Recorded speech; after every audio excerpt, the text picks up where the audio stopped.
Good morning, boys. I am Mrs. Sunita Priya. Let us learn the first lesson from your English literature reader. Children, what would you expect from others on your birthday, or on festivals, or on some special occasions? Yes, I know. It's the gifts, right? So, let us know from where did we get this culture of exchanging the gifts? From the lesson, The Gift of Magi. The Gift of Magi is the most popular short stories from the 4 Million written by O. Henry. O. Henry was an extremely popular American writer of short stories. His stories are well known for their surprise endings. His collection of stories include The 4 Million, Heart of the West and the Trimmed Lamp, The Gentle Grafter, The Voice of the City, and so on. The 4 Million includes the most popular short story as The Gift of the Magi, The Skylight Room, and The Green Door. One of his last stories, The Ransom of Red Chief, is perhaps one of the best known short stories and the cornerstone of popular culture. Children, you have learned about this lesson in your class 6. So, let us start the reading. Turn to page number 1. $1.87. That was all, and 60 cents of it was in pennies. Pennies save 1 and 2 at a time by bulldozing the grocer and the vegetable man and the butcher until one's cheeks burn with embarrassment. 3 times Della counted it, $1.87, and the next day would be Christmas. Here, O. Henry is introducing a character, Della. Now, she is trying to count whatever savings she has done, and it is $1.87, and some 60 cents were in pennies. Pennies are the small coins. Pennies she saved by arguing and making the price less from the grocers or the vegetable man, which made her feel embarrassed. She feels quibbling over the penny or two here and there, and the vendors feel like she is a miser and had very hard time bargaining also. So 3 times Della counted it.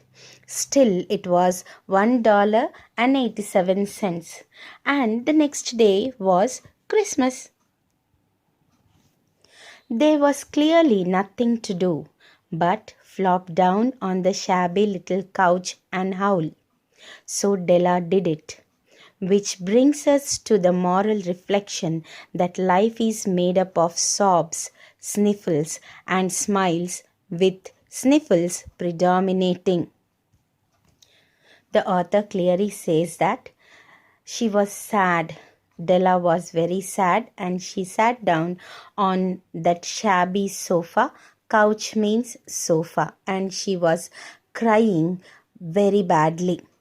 So, because she could not save more than $1.87, and she wanted to give a gift to her husband. And here the author also reflects the moral of life.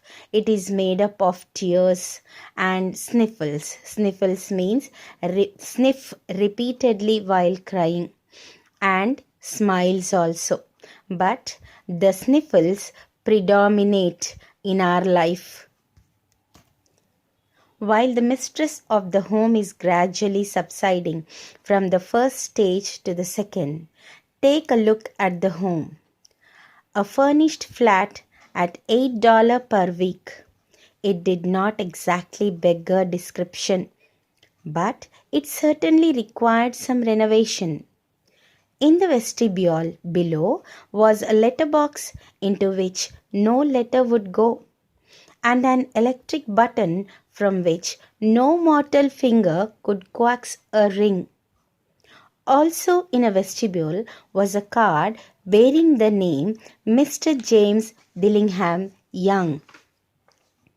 The Dillingham had been flung to the freeze during a former period of prosperity, when its possessors was being paid $30 per week.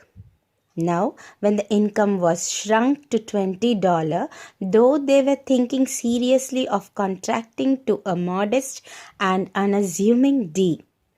But whenever Mr. James Dillingham Young came home and reached his flat above, he was called Jim by Mrs. James Dillingham Young, already introduced to you as Della, which is all very good.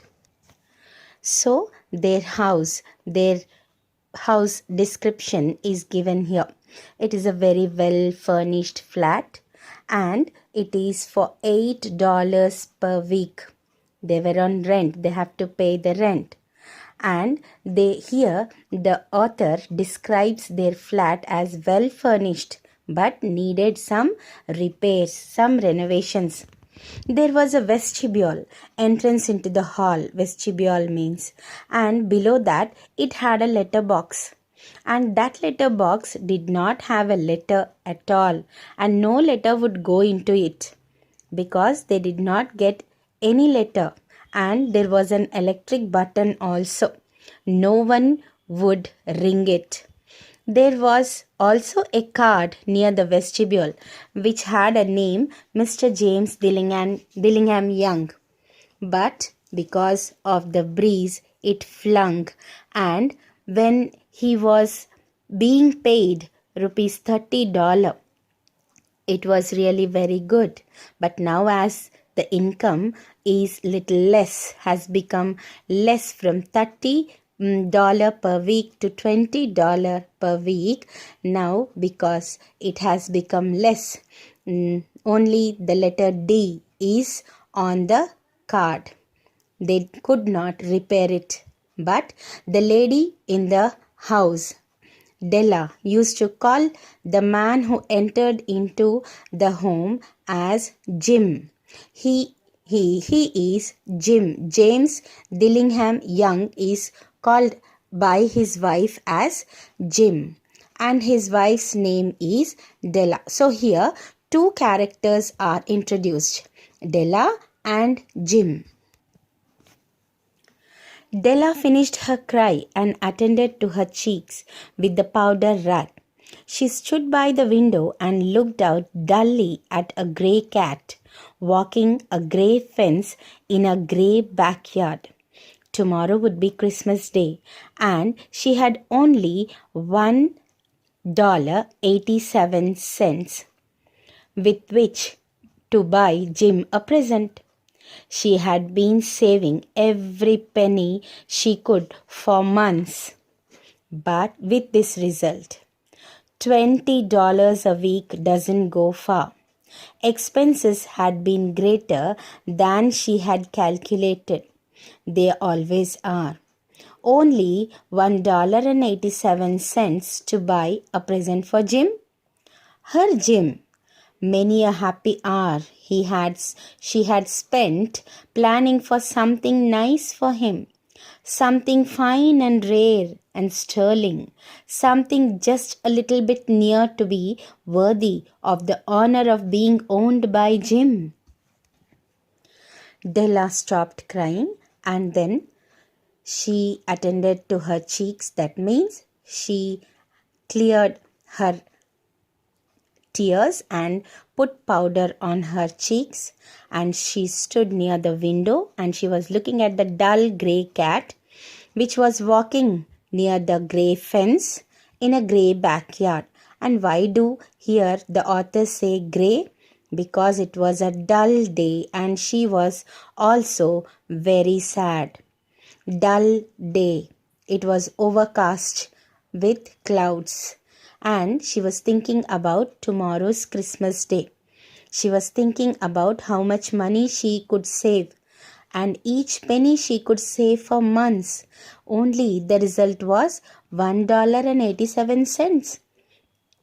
So she could only save $1.87 to buy a very good present for Jim after so many troubles she had undergone. She planned something very nice for him, but something very fine and rare and sterling, which would be worthy to be owned by Jim.